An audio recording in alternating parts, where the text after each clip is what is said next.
안녕하세요. 경기도의 한 도시에서 살고 있는 40대 후반의 여자입니다. 저에게는 왼수 같은 시동생들과 동서들이 있는데요. 가까운 식구인데 도무지 정이 가질 않아요. 아마 저 같은 분들이 많으실 거라는 생각이 드는데요. 그럼 얼마나 기가 막힌 이야기인지 몇 자 적어보도록 하겠습니다. 집안도 학력도 지극히 평범해서 과거 이야기는 생략할게요. 저는 평범하게 직장을 다니다가 남편을 만나 오랜 기간을 연애했습니다. 6년의 세월을 함께 보내고 난 뒤에 결혼을 결심하게 되었답니다. 결혼 전 하나 마음에 걸리는 게 있었는데 그건 바로 남편이 오형제 중에 장남이라는 거였어요. 아무리 시대가 변했다고 하지만 장남이 집안에서 해야 할 일과 책임져야 할 일은 꼭 있었으니 약간의 고민을 했지만 남편의 성실함과 착함 때문에 믿고 시집을 가게 되었어요. 남편과 결혼 후 둘이 잘 살고 있었는데 시동생들이 한 명씩 결혼을 하면서 문제가 생겼답니다. 여보, 미안한데 동생 결혼식에 1,000만 원 정도 보태줘야 할 것 같아. 알겠어. 둘째 서방님 결혼식 때 그만큼 해줬으니 다른 시동생들도 똑같이 해줘야지. 우리 이래서 언제 돈을 모으고 아이를 낳을지 모르겠다. 미안해 여보. 내가 더 열심히 일해서 승진해서 호강시켜줄게. 당신 회사 때려치우고 집에서 놀게 해주겠다니까? 됐네요. 당신만 고생하고 나는 속 편하게 집에서 놀라고? 요즘 맞벌이 아닌 집안이 없어. 당신은 나한테 화를 낼 만도 한데 항상 웃으며 말해주네. 내가 마누라는 진짜 잘 만난 것 같아. 그거 이제 알았어? 나처럼 이해심, 배려심 넘치는 마누라가 어딨겠어. 그이와 제 사이에는 돈에 대한 걱정 말고는 아무런 문제가 없었습니다. 시동생들 넷에게 모두 목돈의 돈을 주어서 결혼을 시키고 혼자 남은 시어머니께 매달 용돈을 보내드렸어요. 시어머니께서는 시아버지 없이 평생을 고생만 하셨고 버시는 돈을 모두 자식들에게 쓰셔서 노후를 위한 자금이 없어 장남인 남편이 용돈으로나마 도움을 드렸답니다. 이런 문제 때문에 많은 부부들이 갈등을 빚고 이혼을 하는 사태가 생기는데 저와 남편은 크게 싸워본 적이 없었습니다. 부부는 닮는다는 말처럼 저와 그이는 해를 거듭할수록 성격도 비슷해지고 말투도 똑같이 변했어요. 제가 남편을 닮아가는 쪽이었죠. 결혼한 지 5년 만에 마음의 여유가 생겨서 계획한 아이를 가지게 되었고 이듬해 딸이 태어났을 땐 작은 아파트로 이사했습니다. 평범한 가정을 이루고 열심히 살고 있는데 시동생들이 모두 크게 성공했다는 소식을 접했어요. 사업에 성공하기도 했고 경력직으로 대기업에 입사한 시동생도 있었답니다. 다들 저희보다 형편이 좋아져서 동서들은 일을 하지 않는다고 하더라고요. 이에 남편은 저에게 많이 미안해했답니다. 여보, 형제들 중에 나만 무능한가 봐. 동생들은 재수씨들을 모두 놀게 해준다는데 나만 못 그러고 있네. 내가 당신 볼 면목이 없어. 미안해. 별소리 다 하네. 당신 정도면 훌륭한 가장이야. 서방님들이 제 아무리 돈을 잘 번다고 해도 당신의 인품을 따라가진 못해. 난 돈 많은 남자로 사는 것보다 당신처럼 같이 있으면 마음이 편한 사람이랑 사는 게 좋다고. 세상이 돈은 전부가 아니란 말이야. 저는 빈말로 하는 소리가 아니었어요. 제 몸이 조금 고생하더라도 인간성 최악인 부자와 사는 것보다 남편 같은 사람과 평생을 사는 게 수백 배, 수천 배 행복하다고 여겼습니다. 어쨌든 성공한 삶을 누리게 된 시동생들은 올챙이적 시절을 잊어버렸는지 말투와 행동이 180도 변해버렸답니다. 명절날 오랜만에 온 식구가 모였는데 시동생들과 동서들 입에서는 저희 부부를 무시하는 언행을 아끼지 않았어요. 형, 아직도 그 중소기업에 다니는 거야? 월급 몇 번 받지도 못하는데 뭐가 좋다고 붙어 있어? 형도 사업을 해봐. 사업한다고 누구나 성공하는 게 아니잖아. 나는 사업체지도 아니고 지금 다니는 회사에도 크게 만족한다고. 그러니까 형이 아직 사는 게 그 모양인 거야. 우리를 봐. 사업에서 저 자식 편하게 먹게 살게 해주고 외제차에 좋은 집을 누리고 있잖아? 우리 보면 부럽다는 생각이 들지 않아? 그래, 부럽지. 그런데 너희처럼 사는 사람보다 나처럼 평범하게 사는 사람이 훨씬 많아. 그러니까 너희 돈 잘 버는 이야기는 그만해라. 그이는 시동생들에게 무시를 당하는 말을 자주 들었지만 화 한 번 내지 않고 묵묵히 들어주고 그러려니 하며 넘겨버렸어요. 그리고 저 역시 동서들에게 무시당하는 말을 매번 들었습니다. 형님, 혜성이 유치원 어디로 보내기로 했어요? 사립? 영어 유치원? 아니, 국립유치원에 들어가게 됐어. 교육비가 하나도 안 들어서 땡 잡았지. 요새도 국립유치원에 보낸 학부모가 있구나. 형님, 요즘 애들은 우리 때와는 다르게 유치원 때부터 경쟁하면서 커요. 헤이, 나는 그런 거 신경 안 써. 그냥 건강하게만 자라면 바랄 게 없다고. 지금 시대가 어느 때인데 건강 타령이세요. 나중에 혜성이가 왕따 당하지 않게 하려면 영어랑 사교육에 투자를 좀 하셔야 된다고요. 혜성이랑 아주버님처럼 살게 하고 싶지 않으실 거 아니에요. 그게 무슨 소리야? 내 남편처럼 사는 게 어때서? 몰라서 물어요? 전분내 나와서 손바닥만한 회사 다니잖아요. 형님 아들을 불쌍하게 만들지 마시고 트렌드에 맞게 교육을 시키셨으면 좋겠네요.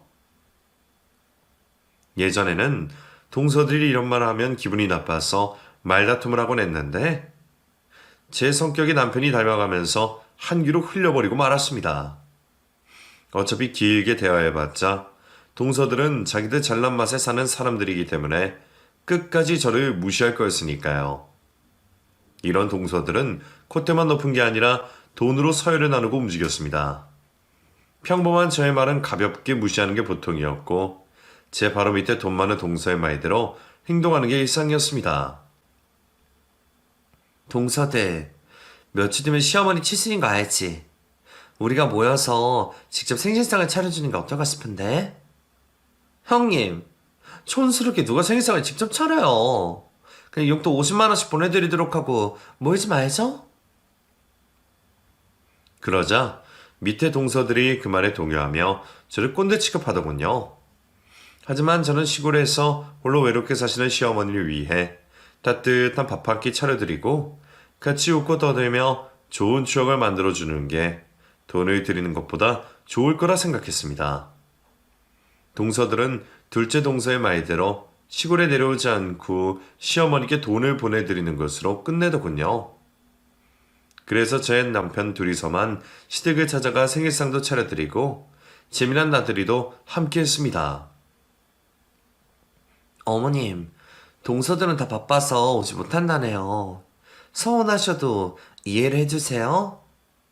그럼 이해하지. 그래 난 너희 둘만 와줘서 오히려 더 좋다. 에이, 그래도 자식들이 모두 모이면 더 좋죠. 다음 생신 때는 꼭 다 모여서 시끌벅적하게 잔치를 열어드릴게요. 그렇게 말씀을 드리긴 했지만 지키기에는 어려운 약속이라는 생각이 들었네요.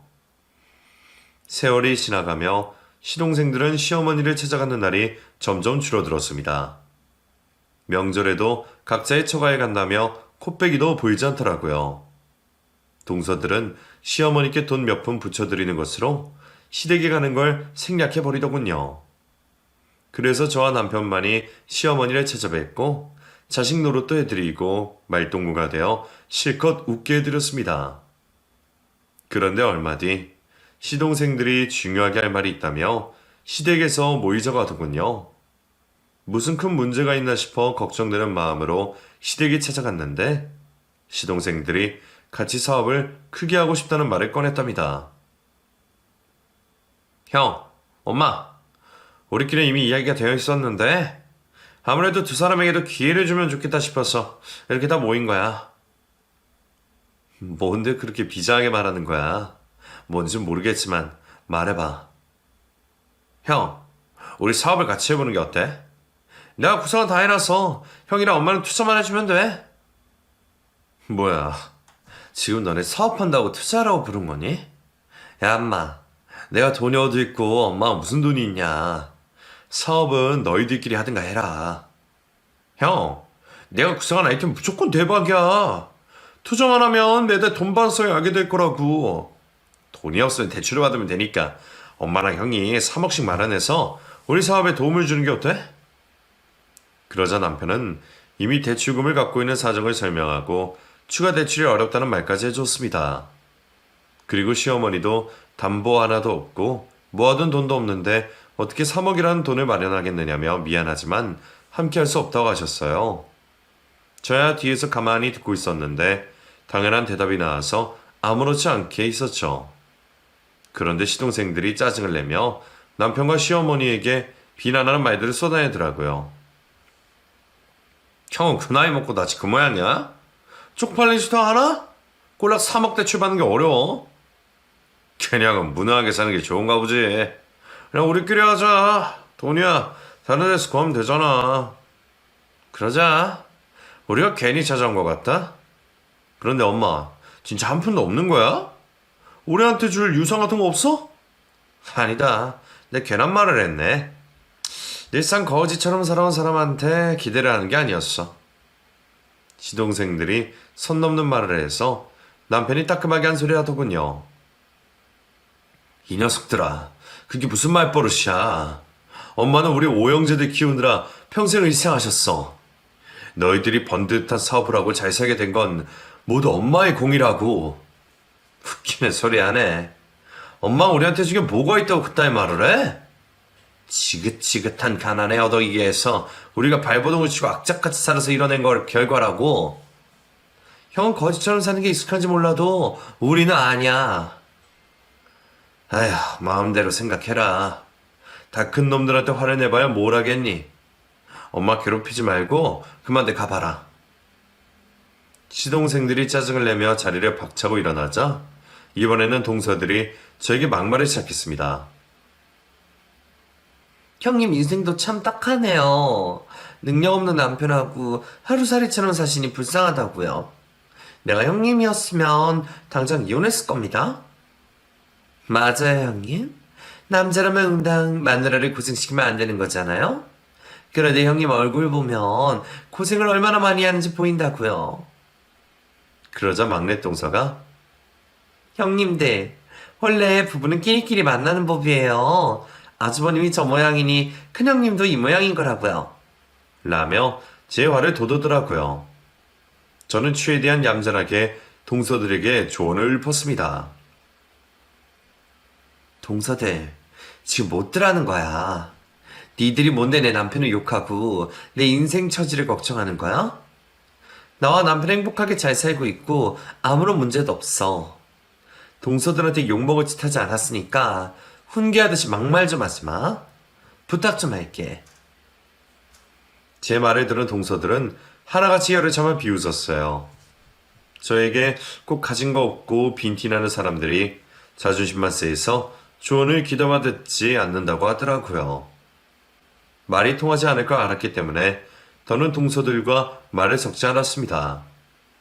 그리고 얼마 뒤 시동생 넷이 동업으로 크게 사업장을 열었어요. 초대를 받아 남편과 찾아갔는데 사무실이 어마어마하게 크더라고요.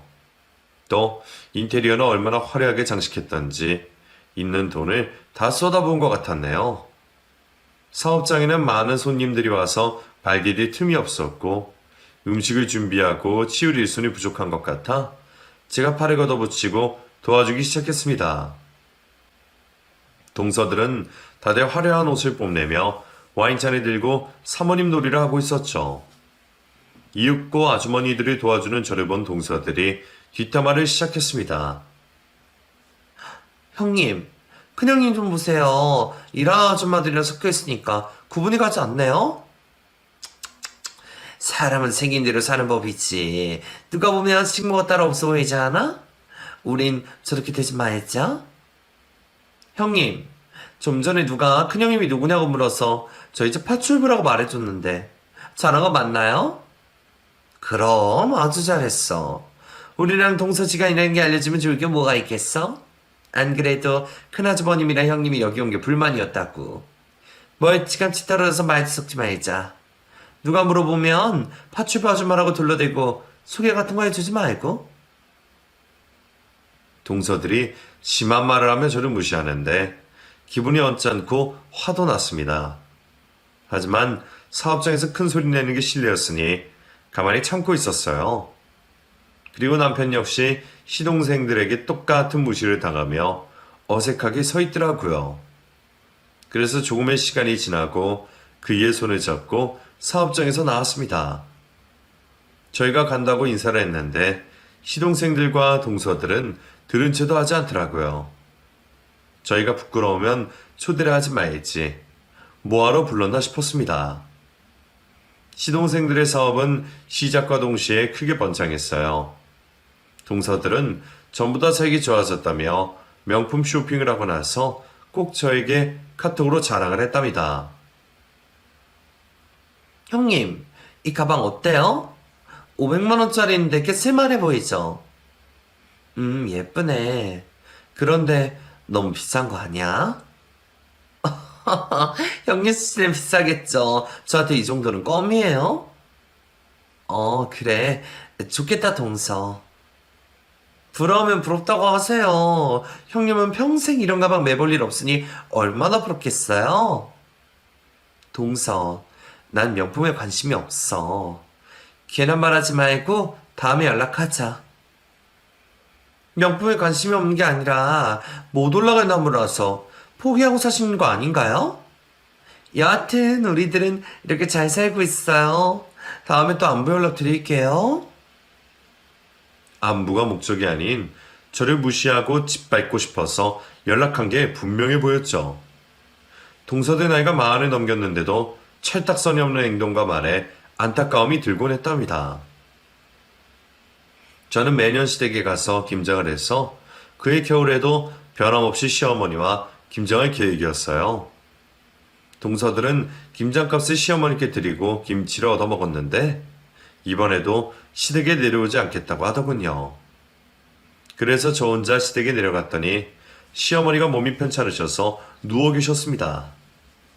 김장이고 뭐고 병원에 모셔야 할 것 같아서 그리했는데 의사 선생님이 시어머니의 허리와 관절이 정상이 아니라며 무리한 일은 절대 하시면 안 된다고 하시더라고요.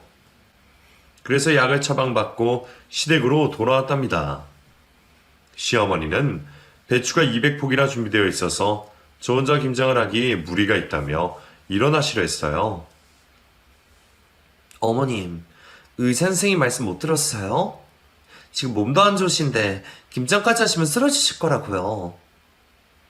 그럼 이 많은 배추를 혼자 김장하겠다고? 그건 안 될 소리야. 제가 동서들한테 연락을 돌려볼게요. 집들이 멀지 않으니까 누구 하나라도 오겠죠. 그래서 핸드폰을 들고 동서들에게 차례대로 전화를 걸었습니다. 동서, 지금 집이지? 바쁜 일 없으면 김장하러 내려와라. 김장이요? 형님, 저희 어머님한테 3만원씩 김장값 붙여드렸어요. 근데 김장을 하라고 그러냐? 뭐? 3만원? 동서, 김장이 얼마나 힘든 일인데 고작 3만원 붙여드렸다고 당당히 말하는 거야. 됐고, 어서 다들 김장하러 오라고 그래. 싫어요, 형님. 전 김장을 해본 적도 없고 앞으로도 할 생각이 없어요. 그러니까 형님이 알아서 하시고 김장 끝나면 바로 김치 한 통 택배로 붙여주세요. 동서는 자기 할 말만 하고 전화를 끊어버렸습니다. 다른 동서들에게 연락해봤는데 모두 똑같은 소리라며 절대 김장으로 오지 않겠다고 하더군요. 그래서 결국 200포기의 배추를 혼자 다듬고 소금에 절였다가 양념장까지 혼자 버무리며 힘들게 김장을 했습니다. 여러 사람이 같이 하면 금방 끝날 양이지만 혼자 하려니 캄캄한 밤이 되어서야 끝이 났어요.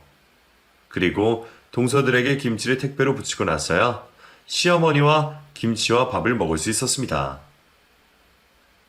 큰애야, 고생 많았다.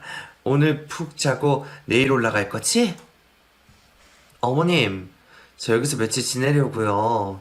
어머님 몸이 안 좋으시니까 며칠 살림 좀 봐드리고 올라갈게요. 아휴, 그렇게까지 해줄 필요 없어.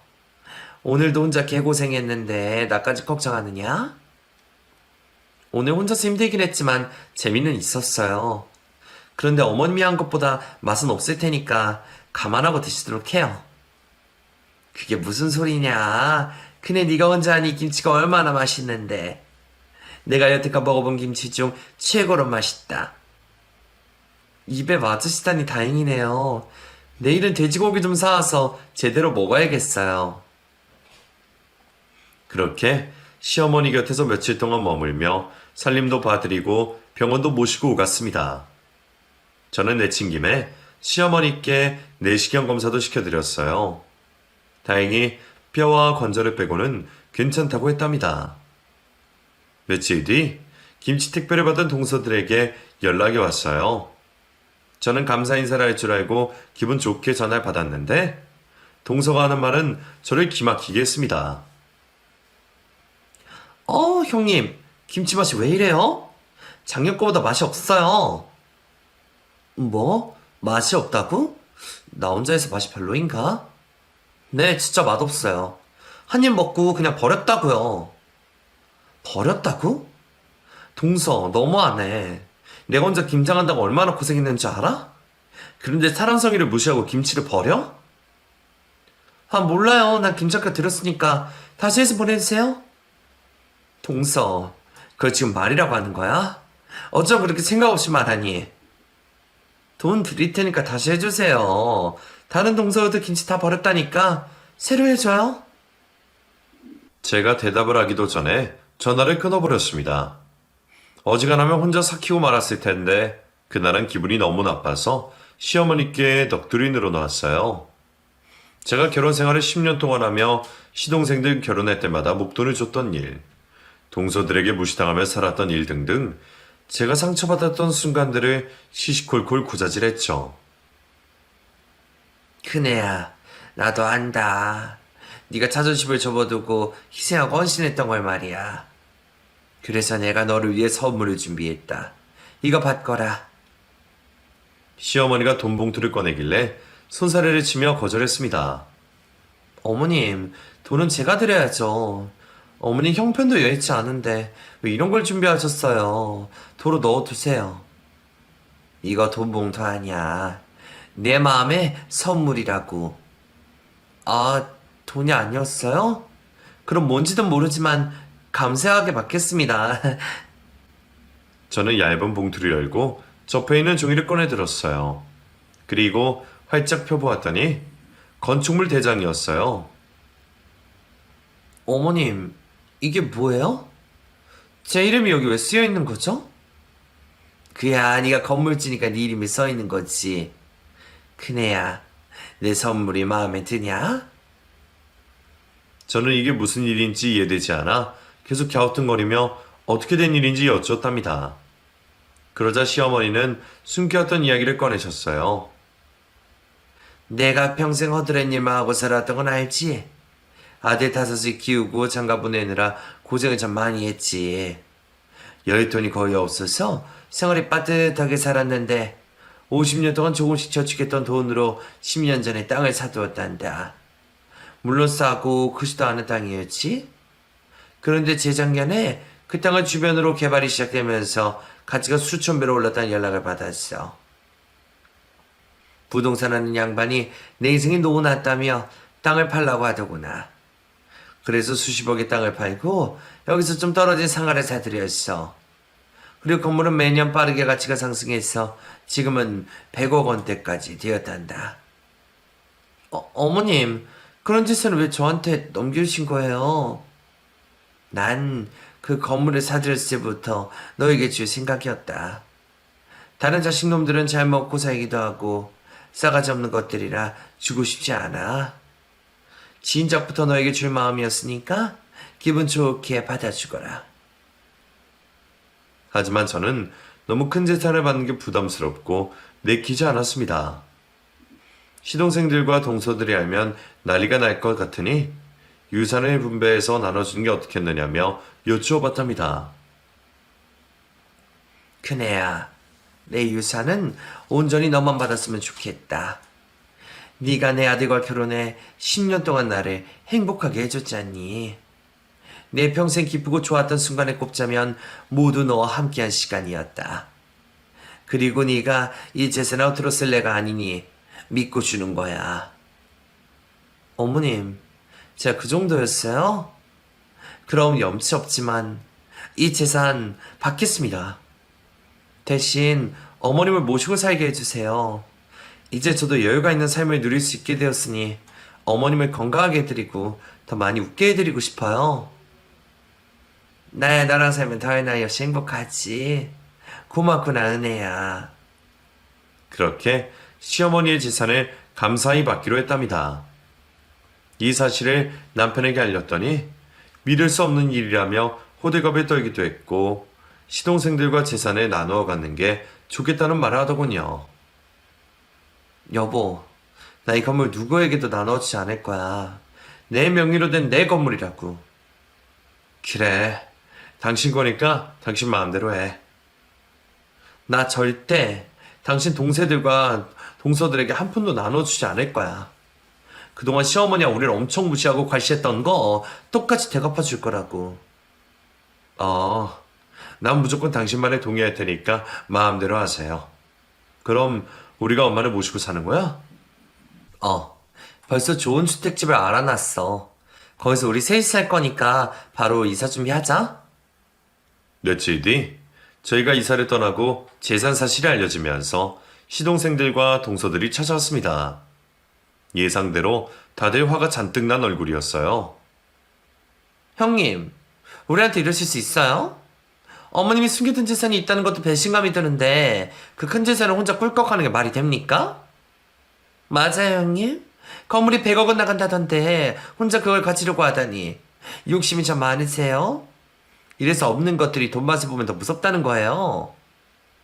동서들이 하는 말이 기가 막혀서 저도 더 이상은 참지 않기로 했습니다. 야, 이것들아.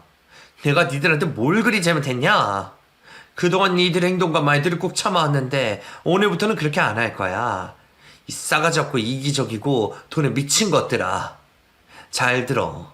내 건물이 탐나겠지만 니들한테 10원 한 장 내어주지 않을 거야. 어머머, 형님이 이렇게 화를 잘 내시는 분이셨어요?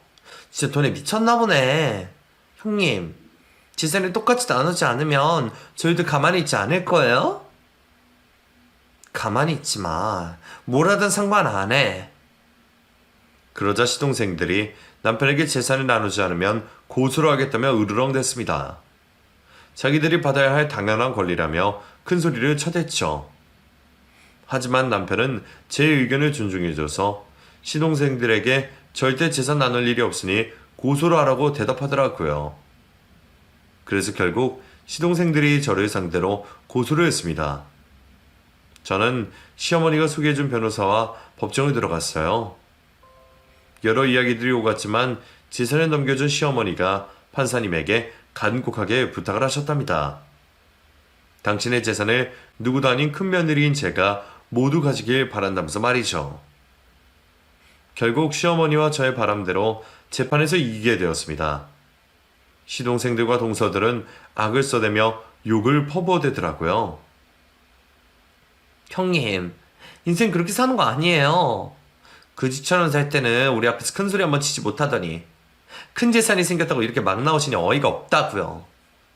여하튼 그 많은 재산 가지고 얼마나 잘 사는지 보겠습니다. 우린 이제 형님네랑 인연을 끊을 테니 다시 볼 일은 없을 거예요. 동서들 결정이 그렇다면 할 수 없지. 그럼 잘들 살아봐. 그렇게 저와 남편은 시동생 식구들과 연을 끊어버리고 시어머니와 셋이 살기 시작했습니다. 저는 일을 그만두고 시어머니를 모시며 여가를 즐기며 지냈고 남편은 직장을 관두고 제 건물을 관리하게 되었습니다. 1년 동안 제 건물은 시세가 더 많이 올라서 120억 원의 가치가 되었답니다. 시어머니가 저와 함께 지내니 건강도 좋아지셨고 얼굴도 환하게 펴져서 이래저래 좋은 일들만 있어서 더 바랄 게 없었네요. 바뀐 인생을 만끽하며 잘 살고 있었는데 얼마 뒤 안 좋은 소식을 듣게 되었습니다. 시동생들이 전 재산을 털어서 시작했던 사업이 쫄딱 망해서 하루아침에 알거지가 되었다네요. 그래서 돈이 급해진 시동생들과 동서들이 저를 찾아왔습니다. 형님, 오랜만이에요. 그동안 얼마나 잘 지내셨어요? 얼굴이 활짝 피셨네요. 보기 싫은 사람을 안 보고 사니까 스트레스 받을 일도 없고 살만하더라고. 다들 여기 웬일이세요? 형님, 여기는 우리 모두 망했어요. 그것도 아주 처절하게요. 아무래도 형님 도움이 절실해서 찾아왔습니다. 형님, 저희한테 재산을 좀 나눠주시면 안 될까요? 많이 달라고는 안 할 테니 몇 억씩만이라도 주세요. 동서, 나한테 돈 맡겨둔 거 있어?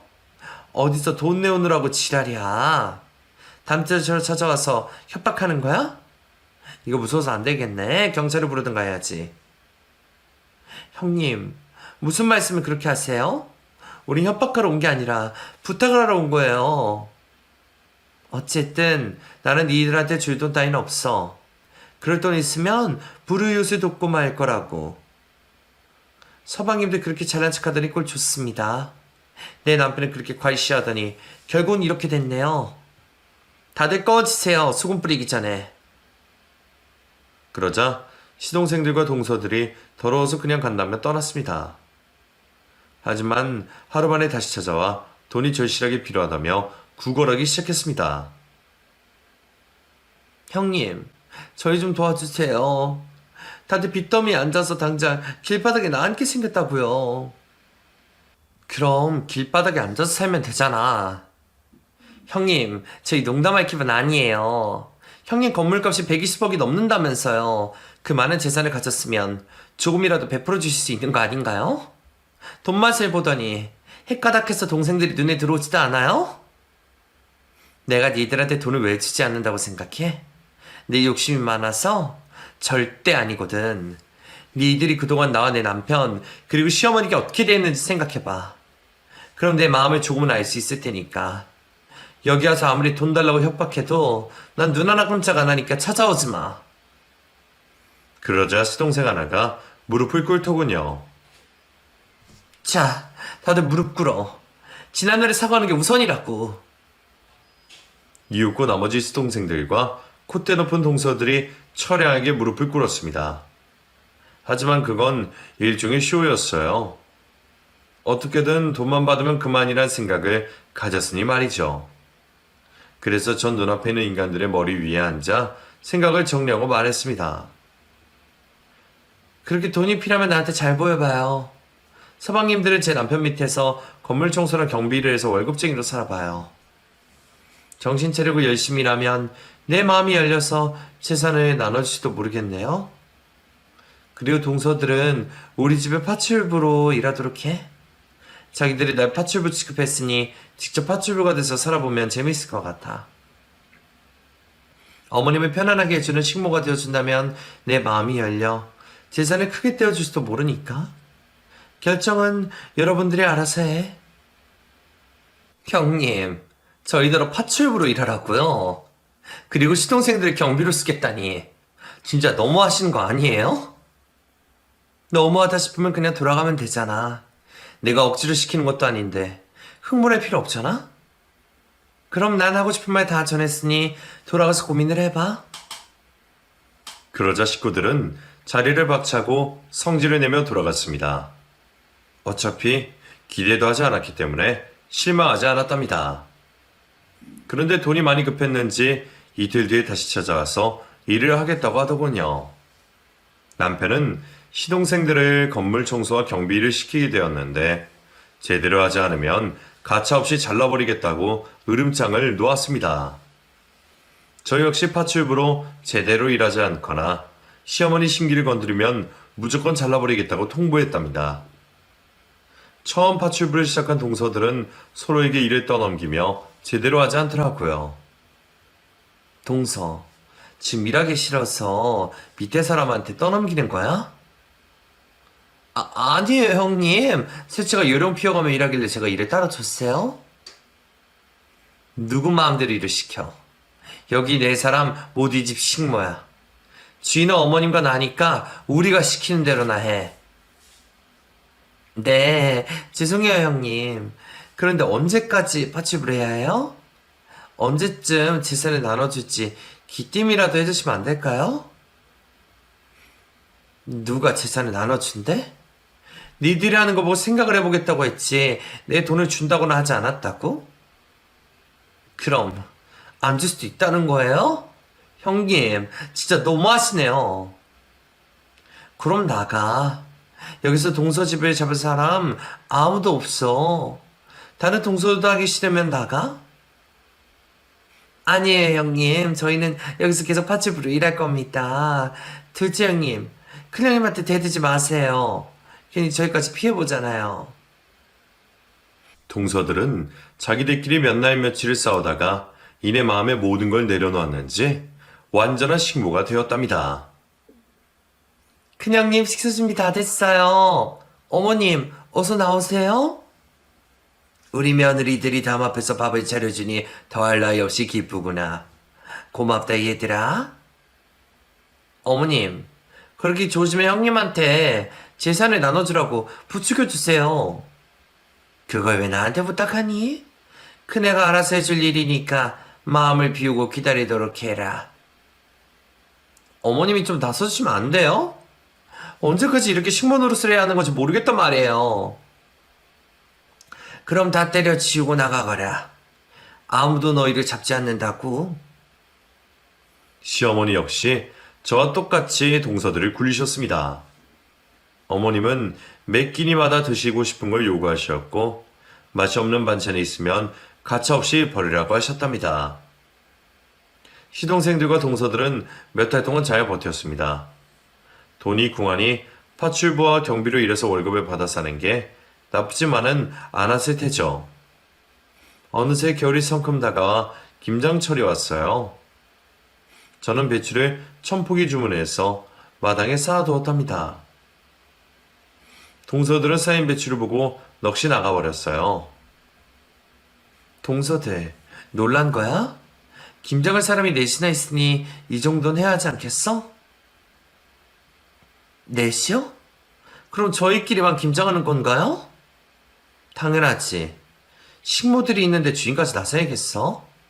그만 입 닫고 재밌게들 해봐. 동서들은 추운 바다에서 개고생을 하며 1000포기의 백주를 절이고 버무리며 김장을 했어요. 하루 종일 허리가 끊어질 통증을 견뎌내며 열심히 하더군요. 이윽고 저와 시어머니가 김치의 맛을 보았습니다. 어머님, 어떠세요? 입에 맞으세요? 너무 짜다. 그리고 그네 네가 한 김치에 비하면 쓰레기에 속하겠는걸? 그래요? 그럼 다시 해야겠네요. 동서대 들었지? 이거 다 버리고 새로 김장을 해야겠어. 벌써 배추를 주문했으니까 곧 있으면 1000포기가 또 들어올 거야? 형님, 저희 뼈가 빠지도록 김장했어요. 그런데 입에 맞지 않다고 버리라뇨. 이거 왜 이래? 동서들도 예전에 내가 했던 김치를 다 버리고 새로 해달라고 했잖아. 물론 나는 새로 하지 않았지만 니들은 새로 해야 해. 하기 싫은 사람은 나가도 좋아. 제가 비아냥대고 조롱하듯이 말했는데도 누구 하나 화를 내지 못하더라고요. 잠시 후 트럭이 도착해 배추를 마당에 다시 쌓아두었고 동서들이 김장김치를 양로원에 기부하려고 트럭에 실었답니다. 내가 누구들처럼 진짜 버릴 거라 생각한 건 아니지? 동서들이 한 김치는 좋은 곳에 쓰일 테니까 기분 좋게 해줘. 2차 김장을 시작해봐. 네, 형님. 그래서 동서들은 24시간의 김장을 해서 몸살이나 쓰러지고 말았답니다. 저는 동서들이 사람 구실을 하고 더 나은 사람이 될 거라 생각해 이렇게 계속 굴리고 또 굴렸습니다. 초창기에는 언제 재산을 나눠줄 거냐는 질문을 매일같이 했는데 6개월이 지나자 군소리 잡소리 하나 없이 묵묵히 파출부로 열심히 일하더라고요. 시어머니는 저 말고 다른 며느리들이 개고생하는 걸 봐서 속이 시원하고 재밌다면서 매일 이것저것 시키셨답니다. 시동생들도 남편의 지휘하에 시키는 일을 제대로 하고 있었습니다. 건물 청소는 물론이고 냄새나는 화장실 청소도 마다하지 않고 매일 깨끗하게 청소하더라고요. 남편은 저에게 이렇게 동생들을 인간답게 살게 해주니 너무 좋다고 말했습니다. 여보, 당신 재산 나눠줄 생각 없는 거지? 이대로 쭉 부려먹으면서 월급쟁이로 살게 할 작정인 거지? 역시 당신은 내 남편이 맞네. 내 속을 훤히 들여다보고 있으니 말이야. 맞아. 당신 동생들이랑 동서들이 아무리 열심히 일한다고 해도 내 재산을 나눠줄 생각은 추호도 없어. 그래, 잘 생각했어. 내 동생들한테 목돈이 생기면 또 사업한다고 나대기만 할 거라고. 그렇게 고생하면서 돈을 벌면서 삶이 얼마나 기주한지 깨닫고 살았으면 좋겠어. 우리가 그동안 거시당했던 거 잊지 말고 끝까지 동생들 머리 위에 앉아서 맏형 노릇을 해. 나도 동서들이 어머니께 평생 충성하면서 살게 할 테니까. 그래서 저희는 시간이 흘러도 재산을 나눠주지 않고 똑같이 부려먹으며 살고 있답니다. 1년이 넘도록 제자리에서 일하고 있는 식구들이 안쓰러워 보일 때도 있었지만 그거보다 힘들게 사는 사람들이 훨씬 많았으니 동정하지 않고 실컷 부려먹고 있네요. 저의 복수는 아직도 현재 진행 중이에요. 시동생들과 동서들이 얼마나 갈지는 모르겠으나 그들이 깨우치고 열심히 살았으면 하는 바람이 듭니다. 제가 동서들을 조련하고 사는 게 불편해져서 보이실 분들도 계시겠지만 과거에 제가 당했던 수모를 떠올리면 이 정도는 아무것도 아니니 이해해 주시길 바랍니다. 지금도 형제들과 갈등을 겪는 분들이 계시다면 제 이야기로 아주 조금이라도 위안이 되었으면 좋겠네요. 그럼 저의 사연을 여기서 줄이고 그만 물러가 볼게요. 모두 행복하시고 따뜻하고 아늑한 하루 보내시길 바랍니다.